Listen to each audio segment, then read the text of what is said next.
Hello, friends. It's Nancy from Astrology and Angel Mediums again. I wanted to kind of do another reading. I know it's, been a while since I've posted anything, and I was kind of struggling with figuring out what I wanted to post. So if you guys have any suggestions or things that you would like to see me do, please let me know, and I will be more than happy to try to make some of those adjustments and take those things into consideration. So, since today is the first day of Pisces season, and yesterday I spent most of the afternoon and early evening hosting a virtual psychic party, I wanted to kind of connect a little bit to maybe some like spirit messages or some messages from our guides that maybe we haven't been listening to, and how to kind of expand on those things that maybe they have for us, some of that wisdom. So I'm using the Beloved deck, Beloved Dead deck from Carrie Paris and Tina Hart, and also the Relative Tarot from both of them as well. I have the Spirit Messages Oracle from John Holland, the Angels and Ancestors Oracle cards from Kyle Gray, and the Empathic Oracle from Michelle Mutusas and Steve Wilson. So here I have the Spirit Throne card, which is essentially meant to kind of be an invitation to whatever spirit guide wants to come through.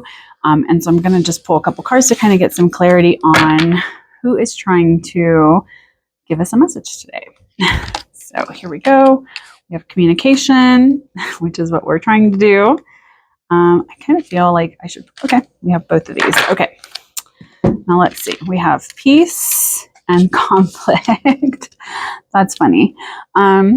So having the Spirit Throne card here, we have communication, and maybe it's a reminder to kind of call in for more peace. And maybe there's things that are in conflict at the current moment.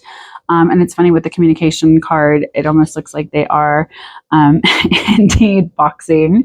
And maybe there's some stuff where maybe there is a little bit of conflict, whether internally that needs to be addressed, or maybe there's certain aspects and qualities that haven't been quite so easy to discuss and to focus on. And I think with the peace card here is that maybe it's a reminder that you get to kind of call in how you want peace to kind of come into your life. And then we have perception. So, I think it's kind of interesting. They all have wings, and they're all kind of saying, how are you viewing things? Like, what is it that maybe you've been focusing on that is perhaps creating some conflict in your communication? And how can you bring more peace so that things can kind of come back together?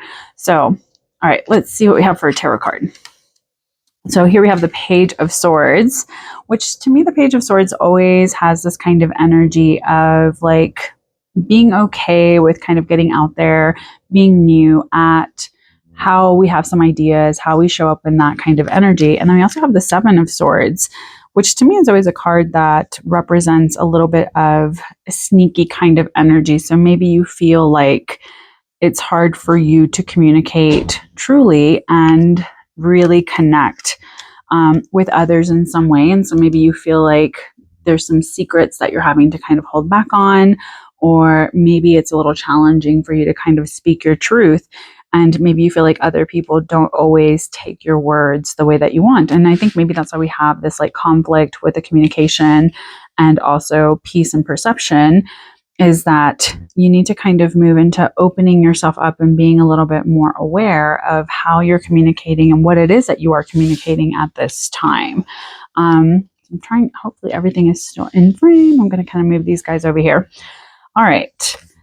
Here we have relationships. So maybe relationships are going to be the biggest thing that we need to kind of take into consideration. And it is important to have good communication in our relationships and to kind of have relationships that bring us that peace. And sometimes how we perceive things is not how they are. And essentially, this is kind of saying that relationships are a mirror, of the images that we may have in our own life and how we feel and how we treat ourselves in a lot of ways. And this isn't to say that all relationships are going to exactly show us like how we view ourselves. But sometimes there is a little bit of a reflection that we do see in our relationships. And it's maybe asking us to react and respond to different situations and people around us in various ways that maybe challenge how we perceive ourselves.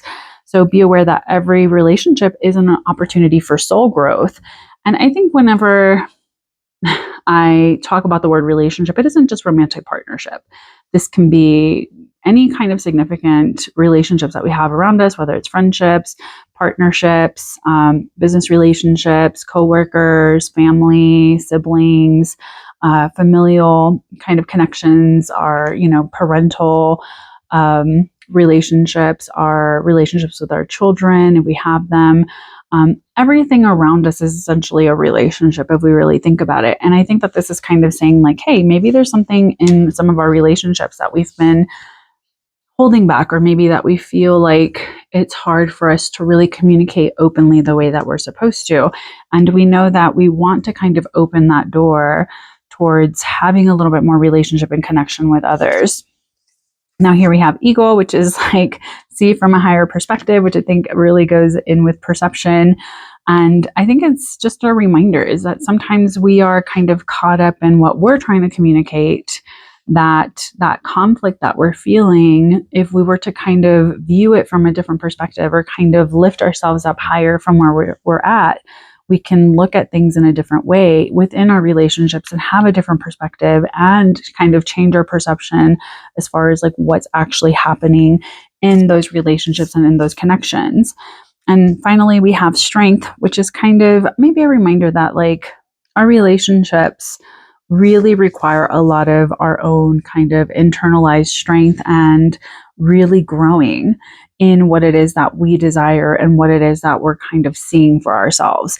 And I think with strength is that maybe with this being an empathic oracle is that is maybe a reminder that a lot of our relationships do bring us a beautiful reminder of our personal strength and what we need to kind of keep in mind. And then here we have a father's love. So this may just be a reminder of, that connection. Maybe there is a fatherly figure here that is trying to kind of come through and give us a little bit of this connection. And maybe they feel as if like it was hard for them to kind of communicate sometimes. And now they have a different perspective in different ways. And so they want to kind of mend that relationship, whether it's someone that's living or someone who's passed. And this can just be, it doesn't always have to be a father, but it could be someone that maybe we perceived as like a father figure in some way. And then we finally have soul power, which is always remember you are a soul that comes with a body, not a body that comes with a soul. Your soul is your true essence, and you have an unlimited supply of soul power at your command whenever you need it. And essentially, I think it's more of just recognizing our own kind of divinity and what we have to kind of give in this lifetime and here while we are in this kind of moment. Oh, we got 2 cards. So we have Hunter, which is track down your fears and desires, which I think goes very well with like conflict. And that piece is that maybe it's kind of saying like, hey, what do you actually really want in your life? And how is it that you want to move forward with things? And then we have Spirit Fox, so trust your talents in changing times. And I think this is kind of an apt message with everything anyways, is that we can't really say how things are going to unfold. We're constantly adapting to all of the changes happening in our life. And I think that this is kind of saying like, trusting yourself and what your soul is wanting to kind of move into. And I think when I think of foxes, I think of them as being kind of like, a little bit sneaky. They kind of are, that 7 of Swords kind of energy of like sneaking into the hen house to get what they need. So I think it's more of just like recognizing that it's okay for you to go after what it is that you need, even if other people may not always understand it, or even if other people don't always receive it the way that you intend.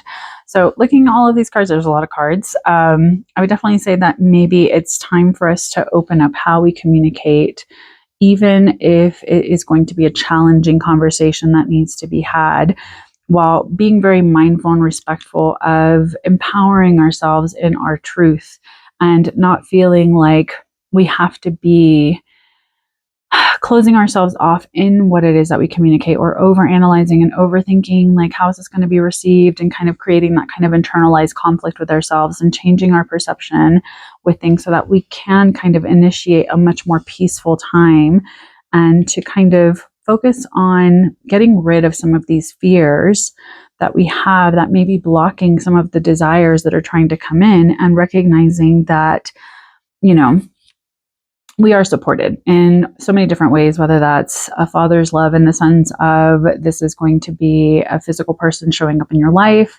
that has the wisdom and the nurturing and the care to kind of encourage you and bring you that strength. And I think the other thing with this is that it's also, some people consider source or God as like a father figure. So maybe it's about kind of leaning more into trusting the universe and opening yourself up to that kind of energy, and recognizing that there's a lot of things at play that maybe you're not seeing quite so clearly at this current moment, is to kind of rise above certain things that maybe have stopped you or kept you stuck. And that is going to be your strength, is to kind of root yourself down into what you know, what you need.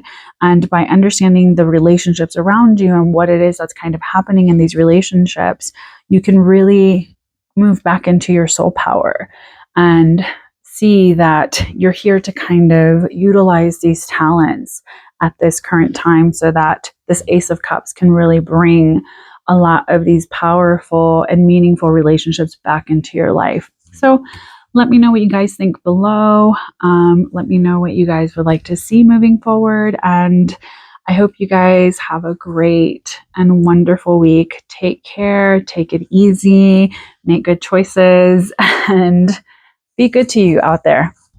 Bye.